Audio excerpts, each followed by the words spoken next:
우리들이 이 주님이라는 그분을 참 함부로 취급해서는 안 되고, 정말 그분의 그 말씀이 우리 인생에 참 엄숙한 경고가 되어져야 되는데 많이 부족하죠. 자, 우리가 오늘도 그분께서 우리를 위해 행하신 일들, 그 안에서 우리가 얻어야 될 교훈들을 살펴보기로 하겠어요. 이 하나님의 돌보심, 그분의 사랑, 시편에는 이렇게 표현되어 있어요. 시편 91편에는 흑암 중에 행하는 연병과, 여러분 무엇입니까? 이 세상이 얼마나 깊이 타락하였고, 그렇죠? 우리가 그렇게 원치 않아도, 또 그렇게 우리가 하지 않았어도, 그런 원인이 나에게 없었어도 지금 세상에는 많은 질병들이, 고칠 수 없는 병들이 너무나 많아요. 그렇죠? 그 흑암 중에 행하는 연병과 백주에 황폐케 하는 파멸. 어제 어느 분이 아니고 요새는 어떻게 신청했는지 모르는데 그 전화기를 통해서 실시간 뉴스가 이렇게 CNN 뉴스가 들어와요. 그래서 가끔씩 제가 이렇게 그걸 켜보면 이런 것이 있더라고요. 어제 하루 동안 42만 건의 사고가 있었대요. 전 세계에서 보고된 것만 74 나라에서. 그러니까 보고된 것만 그렇다면 보고 안 된 것은 얼마나 많겠습니까? 그래서 우리가 정말 이런 것들, 백주에 환한 대낮에 황폐케 하는 파멸에서 주님이 우리를 보호해 주시고 계시다. 우리가 의식하지 못하고, 우리가 미처 돌아보지 못하고 우리가 지나가서 그렇지, 우리의 그 인생길에 우리가 주님을 향해 가는 그 순례자 길, 순례의 삶 가운데 여러분, 주님의 손길이 안 미치는 곳이 없어요. 오늘 찬송가에도 우리를 어디로 인도하십니까? 큰 바위 중, 그 깊은 샘이 솟는 그곳으로. 그것이 말씀이 아니겠어요? 주의 말씀 가운데로 우리를 인도하셔서 우리를 보호하시고, 정말 우리를 어떻게 해서든지 한순간에 파멸시켜서 우리를 파멸케 하고자 하는 그 사단의 권세로부터, 또 그 사단의 권세에 붙잡혀 있는 우리의 이 정욕들로부터 우리를 보호하시고, 정말 어떤 때는 염려가 지나치면 이런 생각이 들어요. 땅이 꺼질 것 같아요. 앉아있는 그곳에 앉을 수가 없죠. 땅을 디딜 수가 없어요. 그만큼 세상은 무섭고 두렵고, 정말 그럴 때마다 우리가 어디로 달려갑니까? 주님께로, 그분께로. 그렇죠? 오늘 찬양을 인도하는 그 자매가 한 말에는 이런 글이 있었어요. 영어로 하였지만, 어린 아이들이 염려와 근심이 있을 때 아이들이 달려가는 곳이 어디예요? 엄마의 품속으로 달려가서 엄마와 한번 껴안고 나면 아이들이 힘을 얻어서 모든 염려를 떨쳐버리는, 정말 우리가 그런 엄마가 되고 싶어요, 아이들에게. 그리고 또 우리가 세상 사람들에게 그러한 역할을 해줬으면 얼마나 기쁠까요? 사람들이 고통 중에 있고 가난에 쥐어 있고 뭔가 모를 불안에 쌓여 있는 사람들에게 우리가 손을 뻗쳐서 그들에게 기쁨과 평안을 줄 수 있는 그런 우리가 될 수 있다면 참 인생에서 바라는 것이 더 이상 없겠죠. 자, 그래서 우리가 오늘도 예수님께서 그런 일을 위해서, 우리를 그런 사람으로 만들어 주시기 위해서 행하신 일들이 있었어요. 자, 오늘은 우리가 이 믿음이라는 것을 살펴볼 거예요. 믿음. 왜 그렇습니까? 기독교인들은 이 믿음을 참 쉽게 생각하고 쉽게 얘기하고, 그렇죠? 자, 근데 믿음은 그런 성질의 것이 아니에요. 자, 우리가 저번 시간에 그 거라사 마을에서 있었던 일들을 우리가 공부했죠. 자, 그때 예수님이 그 거라사 지방을 떠나서, 그렇죠? 떠나서 다시 서쪽 해안으로, 갈릴리 서쪽 해안으로 돌아오시지 않습니까? 그때 돌아온 후에 마태가 잔치를 베풀어요. 예수님이 제자가 된 마태가 잔치를 베풉니다. 그리고 그 잔치에 이 회당장 야이로라는 사람이 참석하는 장면이 나오는데, 이 사람은 회당장이니까 그야말로 그 당시 랍비였고 유대인이었어요. 자, 이 글이 새 복음서에 다 나와 있지만 우리 오늘은 마가복음 5장을 펴서 살펴보겠어요. 마가복음 5장, 그 거라사에서 행하신 일 이어서 마가복음 5장 21절, 예수께서 배를 타시고 다시 저편으로 건너가심에 큰 무리가 그에게로 모이거늘 이에 바닷가에 계시더니 여러분이 조금 메모를 하세요. 그리고 마태의 잔치에 참석하셨다. 이렇게 여러분이 메모를 해놓으세요. 자, 22절. 회당장 중 하나인 야이로라 하는 이가 와서 예수를 보고 발 아래 엎드려. 이렇게 시작돼요. 예수님이 그 잔치에 가셨는데 그 잔치에 상당히 신분이 높은 사람이 참석했어요. 회당장 야이로가. 예. 그에게는 굉장히 목숨이 위태로운 딸이 하나 있었어요. 외동딸.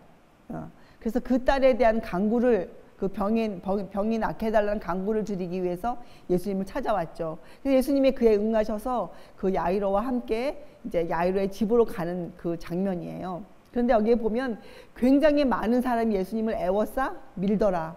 그러니까 여러분, 그렇게 많은 군중이 예수님을 붙들고 있기 때문에 예수님이 걸음을 걸으실 수가 없으셨겠죠. 거의 밀려서 떠밀려서 가는 그런 장면인데, 그때 한 사건이 같이 일어나요. 한 사건이, 자, 그것이 무엇이었냐? 어떤 여인이 있었어요. 근데 그 여인은 12해 동안 혈류병을 앓고 있었어요. 예, 피가 마르지 않는 병. 그러니까 피가 마르지 않는 병이니까 어떤 병입니까? 얼마나 그게 불치의 병이겠어요. 모든 병을 불러올 것이고, 그렇죠? 그래서 이 여인은 상태가 어떠했냐면, 정말 이 의사 저 의사 유명하다는 사람, 신통하다는 사람 안 가본 것이 없어요. 그러나 그 사람들이 이 여인을 더 괴롭게 하였고, 결국 이 여인은 나을 수 없다는 불치의 선고를 받은 그런 형편이었어요. 그래서 아마 이 여인은 포기하고 있었겠죠, 자기의 생명을. 그런데 이 여인이 예수께서 행하고 다니시는 그 일에 관해서 듣게 되었어요. 그때 그 여인이 그 이야기를 듣고 그 여인 마음에 소망이 다시 솟아올랐어요. 나는 살 수 있다. 이런 소망이 솟아올라서 이 여인이 여기에 있던 것으로 미루어 보아서 이 여인은 아마도 그 해변가에 예수님이 돌아오셨을 때 그 해변가에 예수님 찾아갔을 거예요. 자기가. 그죠? 예수님을 만나기 위해서. 그죠? 그러나 여러분, 12년 동안 병을 앓았기 때문에 그 여인이 그 많은 사람들을 해치고 어떻게 갈 수 있었겠어요?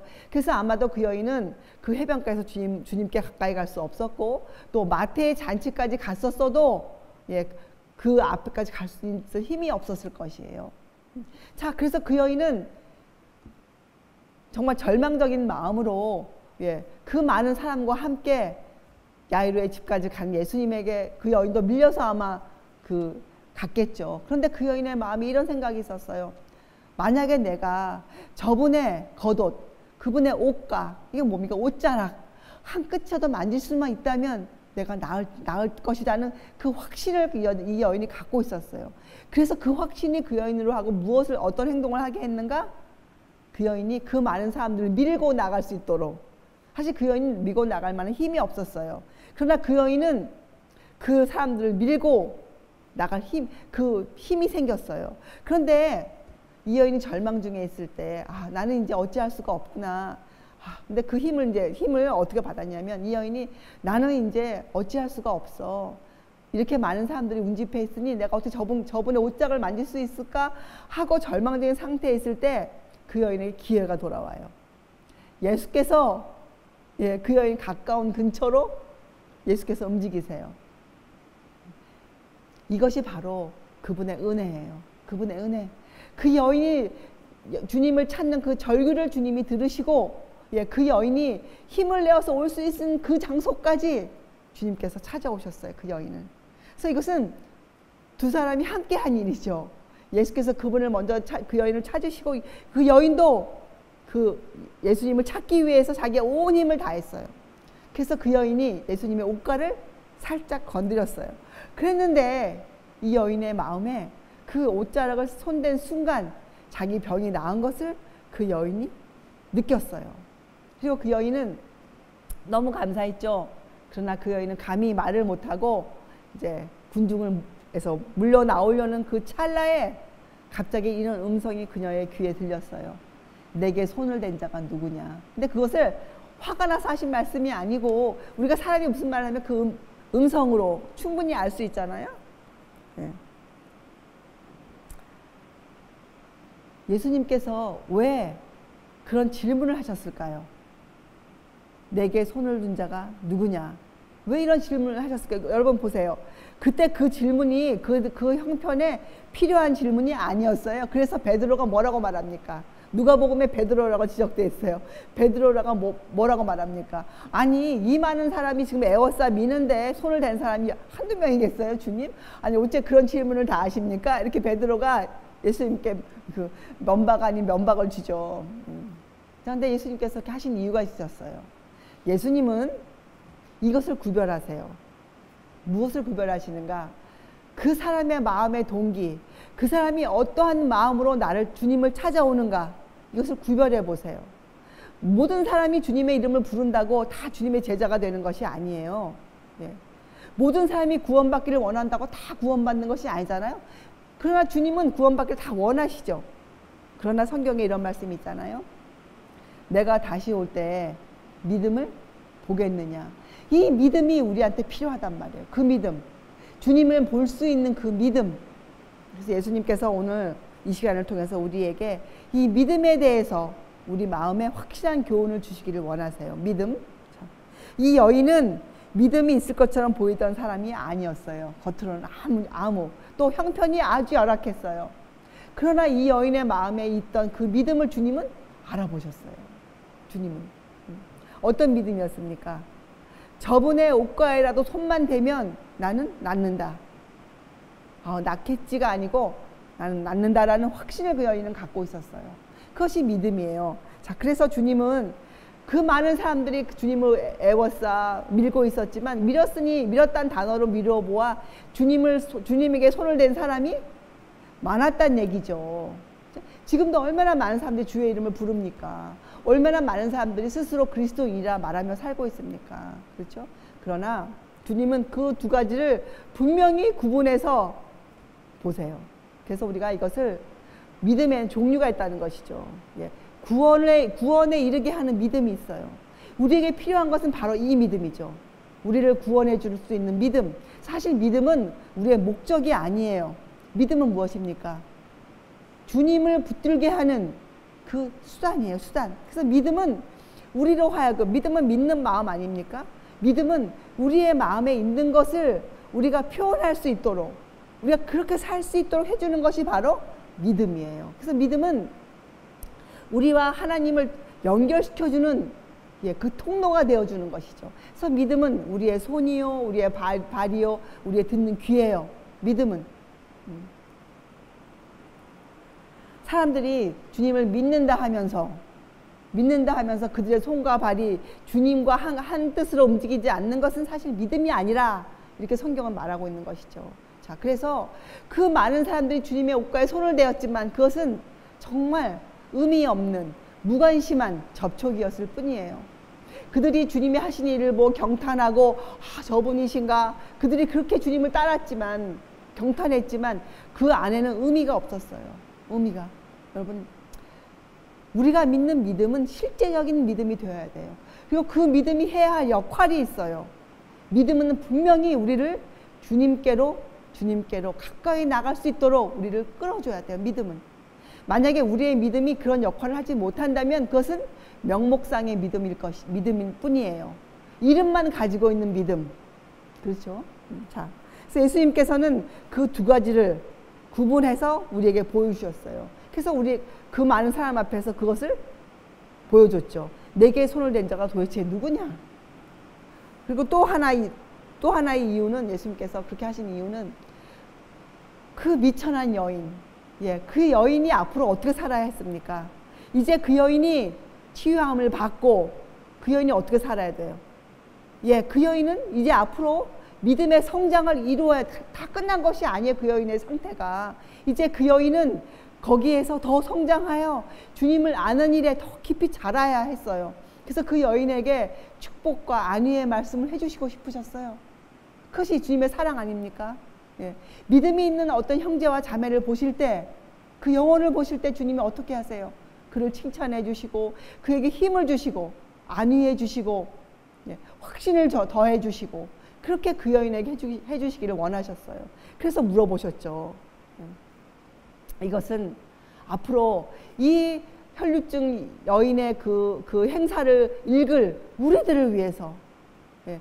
우리들이 우리들의 인생을 돌아보고 우리를 인도해 오신 그 주님의 손길을 느낄 때마다 우리 마음에 뭐가 더해지도록, 믿음이 더해지도록, 우리 마음에 주님을 믿는 확신이, 믿음이 더 강해지도록, 그래서 주님의 은혜를 간구하는 우리의 마음이 더 깊어지도록, 더 절실해지도록 해주시기 위해서 오늘 성경에 이 마가복음 5장에 또 마태복음 9장, 누가복음 8장에 이 여인의 일이, 미천한 여인이었지만, 이름도 적혀있지 않는 그 여인이었지만 그 여인의 일이 성경에 적혀져 있는 것이에요.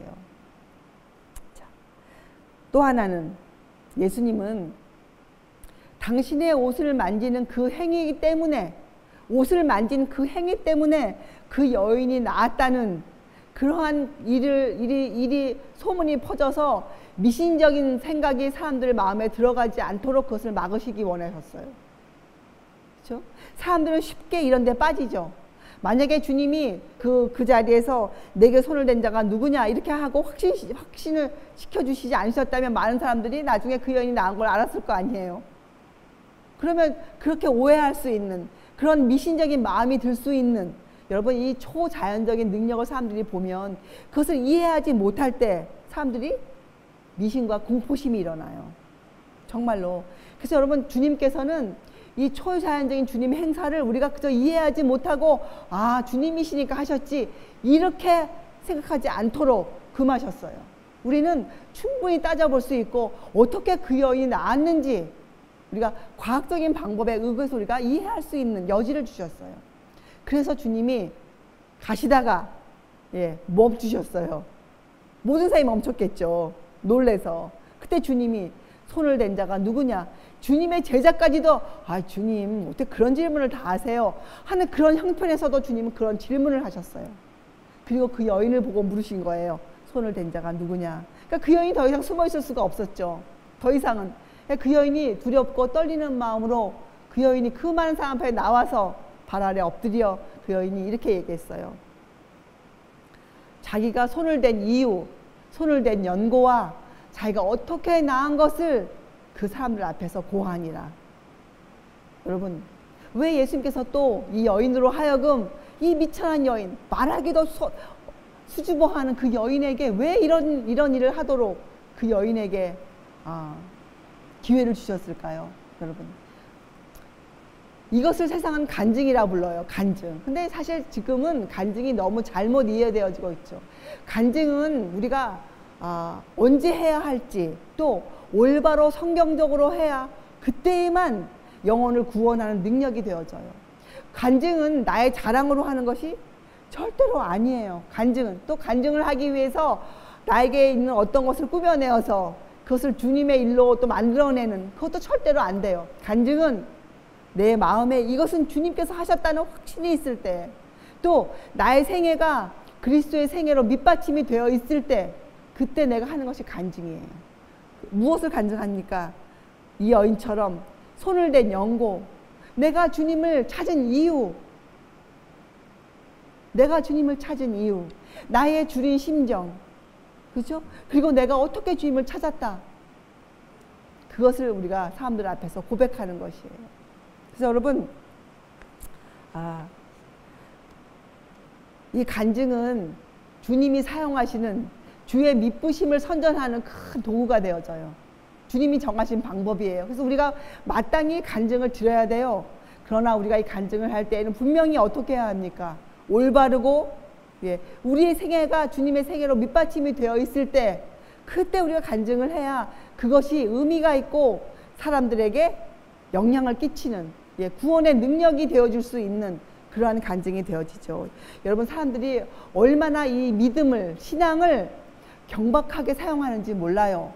아무 때에서나 아무 장소에서나, 또 아니면 정말 확신도 없이 농담 섞어서 이런 일을 얼마나 사람들이 많이 하고 있습니까? 성경적인 근거가 하나도 없이. 그것은 간증이 아니에요. 간증에는 우리의 주린 심정이 들어가 있어야 되고, 그렇죠? 우리의 그 절절한 신앙, 우리의 그 믿음, 주님을 통해서 얻어진 그 결과들이 들어가 있어야 돼요. 그렇죠? 자, 그래서 여러분 주님께서는 이 여인을 통해서 구원하는 믿음과 명목상의 믿음을 확실하게 나누어 주셨어요. 그렇죠? 여러분, 구원에 이르는 이 믿음은 우리가 바라는, 가져야 할 유일한 믿음이에요. 이거 외에 다른 믿음은 성경에 나와 있지 않아요. 그렇죠? 예. 이것은 참 믿음이고 이것은 살아있는 믿음이에요. 그리고 이것은 우리로 하여금 생명을 얻게 하는 믿음이에요. 예. 여러분, 생명이란 건 무엇입니까? 생명. 여러분, 살아있다는 것이 무엇이에요? 살아있다는 건 움직인다는 것이에요. 그래서 믿음이 참 믿음이면 나로 하여금 자라게 만들어요. 주님을 향한 나의 이해력이 성장해요. 주님을 알아가는 내 마음이 넓어져요. 깊어지고 영혼을 바라보는 나의 안목이 주님의 안목으로 바뀌어요. 내 삶이 변해요. 이것이 믿음이에요. 그래서 믿음은 나에게 활력을 주고 활력을 증가시키고 주님을 의지하는 그 신뢰를 굳게 만들어줘요. 믿음이. 그것이 믿음이에요. 그래서 우리는 믿음으로 말미암아 우리는 승리자가 되죠. 어떻게 해요? 믿음으로 말미암아 죄를 저항하고, 그렇죠? 저항해야 돼요. 순서가 있어요. 죄를 단번에 이기는 것이 아니잖아요. 우리는 죄를 저항해요. 그리고 그 다음에 순서가 뭡니까? 그 죄를 정복해요, 우리가. 그렇죠? 능력자가 되는 거예요. 승리자가 되는 것이에요. 성경은 이것을 능력이라 불러요. 이것을. 여러분, 그래서 아무리 많은 사람이 모여있고 아무리 훌륭한 건물을 지어놓고 아무리 그 안에서 어떠한 세상이 말하는 능력적인 일들이 행해지고 있다 하더라도 그 안에 바로 이런 믿음이 없으면 그것은 교회가 아니에요. 그것은 우리를 구원에 이르게 하는 믿음이 절대로 아니에요. 이 혈증 여인을 보세요. 그 여인은 겉으로 아무것도 갖고 있지 않았어요. 그 여인이 한 일은 무엇이었습니까? 예수님의 옷가에 손을 댄 것 뿐이었어요. 그럼 예수님의 옷에 무슨 능력이 있었단 말씀입니까? 전혀 아니지 않습니까? 능력이 어디서 나갔다고 성경은 분명히 밝히고 있습니까?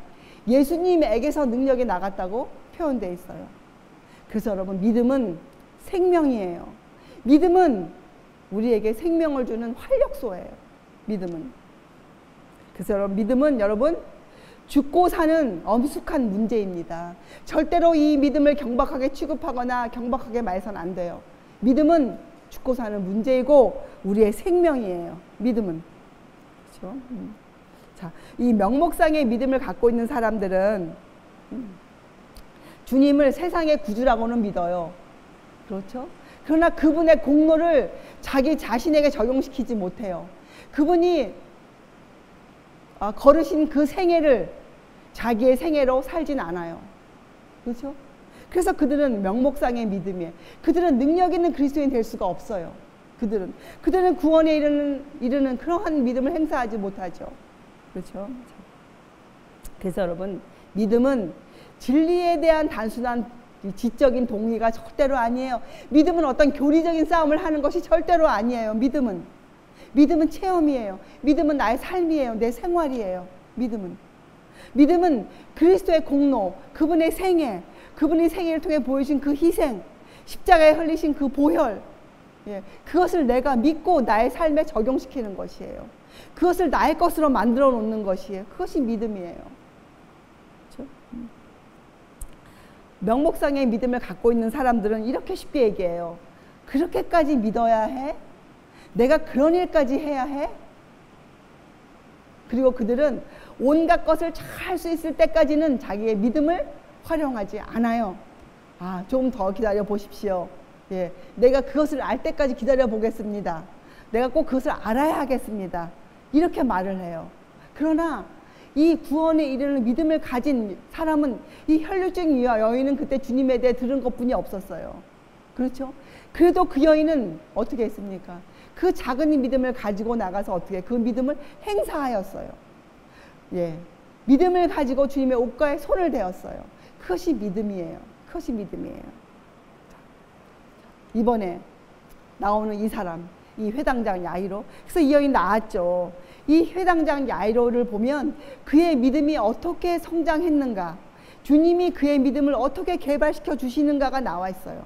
자, 회당장 야이로는 그 혈류증 여인이 낫는 장면을 보고 있었죠. 함께 있었어요. 자, 근데 그 사람을 한번 살펴봅시다. 이 회당장 야이로는 어떤 목적으로 주님께 나왔습니까? 예, 자기의 딸의 병을 낳기를 원하면서 나와왔어요. 그래서 주님께 같이 가자고 해서 주님이 응하셨죠. 가는 중인데 얼마나 많은 사람이 메워 싸는 집이 멀지 않았는데도 불구하고 빨리 갈 수가 없었어요. 그런데 이 야이로에게 믿음이 없었더라면 이 야이로가 아마 불평을 했을 것이에요. 아, 주님 좀 빨리 가세요. 주님 좀 뛰어갑시다 라든지. 왜요? 충분히 그럴 수 있지 않아요? 지금 딸이 죽어가고 있으니까. 딸이 그냥 아픈 것이 아니고 죽어가고 있었어요. 얼마나 마음이 급했겠습니까? 그러나 이 야이로는 자기의 그런 형편보다는 주님을 더 믿었어요. 주님이 함께 가시게 해주시겠다, 함께 가신다고 하셨으니 그것을 의지했어요. 그래서 이 야이로는 가는 동안 불평하지 않았어요. 이것이 그 야이로의 믿음의 시작이었어요. 야이로는 불평하지 않았어요. 그리고 또 어떤 일이 생겼습니까? 도중에 집에서 사람이 와서 딸이 죽었다는 소식이 들려왔어요. 근데 예수님께서 어떻게 우리를 도와주시는가, 우리의 믿음이 흔들리려고 할 때 어떻게 도와주시는가, 그 말을 주님도 들으셨어요. 예.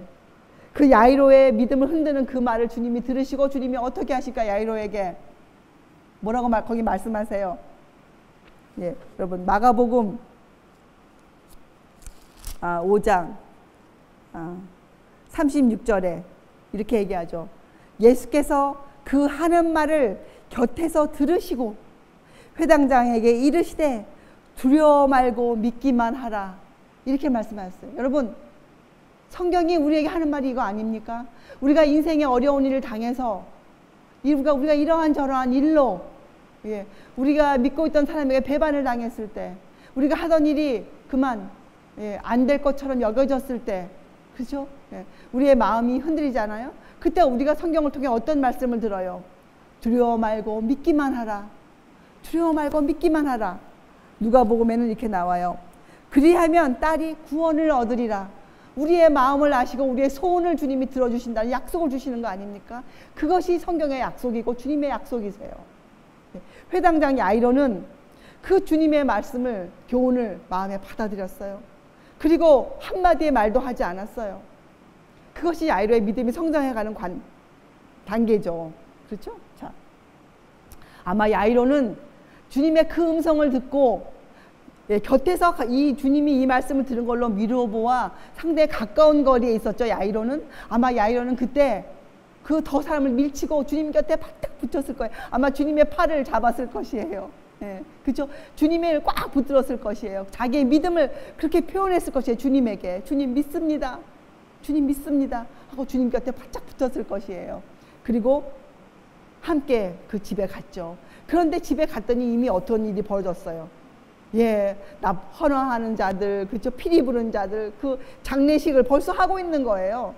그래서 예수님이 아니다, 이 소녀가 잔다 말하니 거기 읽어보면 사람들이 비웃었어요. 그런 주님을.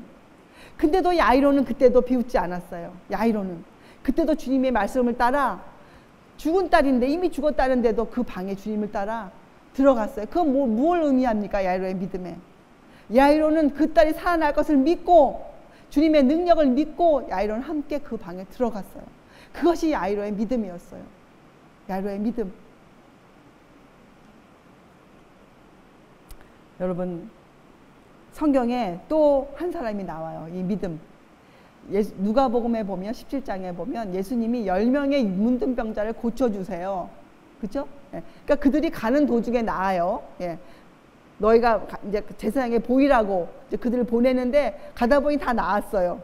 근데 그 중에 10명 중에 한 명만 주님께 돌아와서, 예, 그 믿음을 표시해요. 그때 주님이 그 사람에게 이렇게 얘기하죠. 그 9은 어디 있느냐? 이 이방인 외에는 하나님께 영광을 돌리러 돌아온 자가 없느냐 하시고 그에게 이르시되 일어나 가라. 내 믿음이 너를 구원하였느니라 하시더라. 내 믿음이 너를 구원하였느니라 하시더라. 여러분, 다 같은 믿음을 갖고 있었어요. 구원에 이르는 믿음. 그래서 여러분, 우리를 보호하시는 하나님의 그 은혜. 여러분, 하나님의 은혜가 도대체 무엇입니까? 여러분, 은혜. 이 또 기독교에서 이 은혜란 것을 너무 쉽게 얘기하죠. 은혜. 하나님의 은혜는 우리에게 재능과 기회를 주시는 것이에요. 우리에게. 그래서 우리로 하여금 그 재능을 활용하고 그 기회를 사용하는 사람이 되게 만들어 주시는 것이 하나님의 은혜예요. 그러니까 은혜는 우리가 받아야만 그것이 우리가 능력으로 임하는 것이에요. 내가 원치 않았는데 절대로 은혜는 나에게 임하지 않아요. 왜요? 하나님은 우리에게 역사하실 때 질서를 따라 역사하세요. 질서를 따라. 우리가 싫다고 버티는데 우리가 한 거 하는 그 힘보다 더 큰 힘으로 절대로 역사하시지 않으세요. 우리가 싫다고 하면 주님도 그 일을 안 하세요. 여러분 기억하세요. 주님은 우리의 믿음을 살펴보세요. 그리고 우리에게 조그마한 것, 정말 아주 가냘픈 것이라 할지라도 주님을 믿는 그것이 있을 때에는 주님이 어떻게 하십니까? 그 능력을 행사하시는데 어떻게 행사하시는가? 그 믿음에 맞게 행사하세요. 질서를 따라. 네? 그래서 은혜는 우리에게 재능과 기회들을 주세요. 우리 삶에 주어진 기회들을 주세요. 예. 우리가 매일매일 먹고 마시는 이 단순한 삶에 누구나 살아야 하는 이 과정에 우리의 기회를 주세요. 그리고 우리가 어떻게 그 기회를 사용하는가를 주님이 보세요. 그리고 우리가 믿음이 있을 때에는 그 기회를 잘 사용할 수 있도록 주님이 우리를 전사를 보내시고 성령님을 보내서 우리를 도우세요. 여러분, 우리를 도우세요. 여러분, 우리가 아침 시작 때 읽었던 시편 91편. 흑암 중에 행하는 연병, 우리가 어찌할 수 없는 거 아닙니까? 우리가 막을 수 없는 것들. 또 백주에 황폐케 하는 그런 파멸. 예, 그런 재난에서 우리를 보호하세요. 우리를 보호하세요. 우리가 주님을 믿어야 돼요, 여러분. 우리가 주님을 정말 믿고, 예, 우리 입에서 불평이나 의심의 소리나 이런 것들이 사라져서 우리가 묵묵히 나에게 주어진 일을 성실히 해낼 수 있는 그런 믿음의 사람이 되어야죠. 그래서 여러분, 우리는 이 하나님의 은혜에 응답할 수 있는 사람이 되어야 돼요. 하나님의 은혜, 하나님이 재능과 기회들을 주실 때 우리가 거기에 응답하는 사람이 되어야 돼요. 응답하는 사람. 여러분, 이 9명의 문둥병자들처럼 그 나은 것을 보고도 그 누가 이렇게 해주셨는가를 잊어버리는 정말 그러한 배은망덕한 사람이 되어서는 안 됩니다. 그렇죠? 우리 인생을 돌아보면서, 매일매일 돌아보면서 나에게 행하신 내 인생길에 주님의 손길이 미쳤던 곳곳을 살펴보고 우리가 주님께 정말 감사하는 마음을 가져야 돼요. 그렇죠? 그래서 여러분, 우리는 이 하나님의 모든 선물, 우리에게 주신 그분의 은혜를 우리는 우리 기억에 생생하게 보존해야 돼요. 그것이 우리의 간증이에요. 주님이 어저께 나에게 이런 일을 행해 주셨지. 오늘 나의 마음을 이렇게 붙잡아 주셨구나. 이것을 우리가 항상 기억해야 돼요. 왜요? 우리에게 엄청난 유익이 되기 때문이에요. 우리가 그렇게 기억하면 우리의 믿음이 그 작은 믿음이 어떻게 될까요? 주님의 은혜를 더욱더 사모하죠. 예. 우리에게 더 많은 기회와 재능들을 주시기를 우리가 주님께 간구드리죠. 그래서 우리의 믿음이 성장해요. 연약했던 우리가 주님의 증인이 되어서 주님을 선전할 수 있는, 주님을 알릴 수 있는, 어떻게 해요? 내 삶으로, 예, 주님은 이런 분이시다. 나는 주님을 따르는 사람이다. 이렇게 보여질 수 있는, 그렇게 우리를 만들어 주시는 거죠. 그래서 여러분, 주님의 자비와 그분의 긍휼을 우리는 기억할 수 있어야 돼요. 우리는. 그리고 내 인생 가운데 뻗쳐진 주님의 손길을 파악해낼 수 있어야 돼요. 그렇게 무관심한 사람들처럼 주님을 만지면 안 돼요. 예. 의미 없게 주님을 만져서는 안 돼요. 우리가 의미 없게 성경을 읽어서는 안 돼요. 예. 마음에 주린 심정과, 예, 나를 이 죄로부터 구원해 주시기를 간구하는, 예, 나를 정말 주님의 사람으로 만들어 주기를 원하는 그러한 절박한 심정으로 우리가 성경을 펴서 읽어야 돼요. 그러면 그 안에 주님께서 이렇게 말씀하세요. 두려워 말고 믿기만 하라.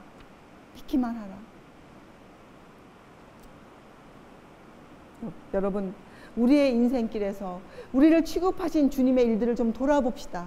그렇게 돌아볼 수 있는 안목들을 여러분, 마음을 좀 여세요. 그러면 우리가 범사에 감사하는 사람이 되어서 어떻게 됩니까? 그 감사함으로 내 마음이 충만해지죠. 내 마음이. 그래서 여러분 오늘은 우리가 이 믿음을 공부했어요. 믿음. 여러분 그래서 믿음은 절대로 경박하게 취급하거나 말해서는 안 되는 것이에요.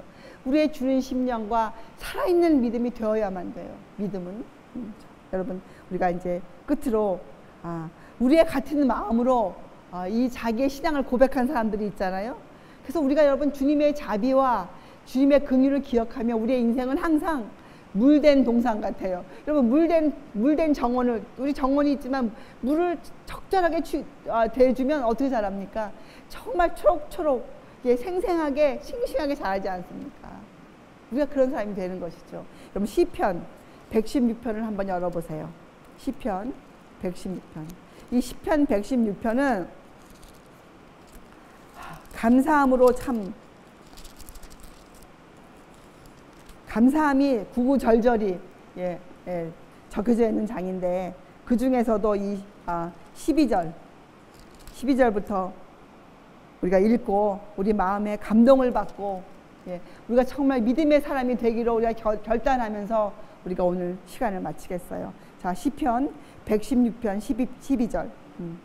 여호와께서 내게 주신 모든 은혜를 무엇으로 보답할꼬? 여러분 이렇게 읽을 때 그냥 읽지 마세요. 여러분의 생애를 기억하세요. 내게 주신 모든 은혜를 내가 어떻게 보답할꼬? 무엇으로 보답할꼬? 내가 구원의 잔을 들고 여호와의 이름을 부르며 여호와의 모든 백성 앞에서 나의 서원을 여호와께 갚으리로다. 성도의 죽는 것을 여호와께서 귀중히 보시는도다. 여호와여, 나는 진실로 주의 종이요 주의 여종의 아들 곧 주의 종이라. 주께서 나의 결박을 푸셨나이다. 그래서 우리가 이렇게 고백하죠. 주님, 정말 저를 정결케 하여 주셨나이다. 정말 저를 이 죄의 문제에서, 이 고민에서 주님께 저를 해결해 주셨나이다. 이런 우리가 간증을 드려야죠. 내가 주께 감사제를 드리고 여호와의 이름을 부르리이다. 내가 여호와의 모든 백성 앞에서 나의 서원을 여호와께 갚을지라. 그럼 우리는 우리의 믿음을 감추는 사람들이 아니에요. 주께서 나에게 행하신 일을 감추고 뒤로 물러가는 사람들이 아니에요. 우리는 우리의 삶을 통해서 보라, 주께서 나에게 행하신 일을 보라, 이렇게 외치는 사람들이에요. 그렇죠? 예루살렘아, 내 가운데서 여호와의 전쟁에서 내가 갚으리로다. 할렐루야. 이렇게 시편 기자는 자기가 받은 은혜를 이렇게 고백했어요. 여러분, 우리가 주님의 자비와 주님의 긍휼을 기억하면 우리의 생애는 물된 동산과 같을 것이며 우리의 치료는 급속할 것으로 이루어질 것이고 우리의 빛은 흑암 중에서 빛날 것이에요. 그리고 주의 영광이 우리에게 임할 것입니다. 주님의 성품이, 주님의 생애가 우리 생애에서 재현될 것이에요. 이것이 바로 우리가 갖고 있어야 할 유일한 믿음이라 성경은 우리에게 이렇게 교훈하고 계세요. 여러분, 우리 오늘 하나님의 거룩한 날, 우리를 하나님의 창조를 기억할 수 있는, 삶의 창조를 우리 마음에 받아들이는 그 놀라운 하나님의 섭리, 신비를 우리가 마음에 이해할 수 있는, 그래서 하나님과 함께 안식할 수 있는 그러한 이 날에 우리가 오늘 주님의 자비와 긍휼을 정말 기억하고 오후 시간에도 우리가 그것으로 우리가 대화 나누고 서로가 격려하는 우리의 그런 하루가 되기를 바랍니다. 기도하시겠어요? 하늘에 계신 하나님 아버지, 오늘도 우리에게 자비와 긍휼을 베푸시는 하나님의 은혜에 감사를 드립니다. 하나님, 저희들이 그리스도인으로서 하나님 우리 인생길에서 주님을 증거하며 주님의 생애를 재현하며 살 수 있는 그 믿음을 허락하여 주시옵소서. 주님이 다시 오실 때의 믿음을 보겠느냐 하신 그 주님의 그 질문에 주님, 제가 여기 있습니다 하고 드릴 수 있는 그런 산 제물이 되게 하여 주시옵소서.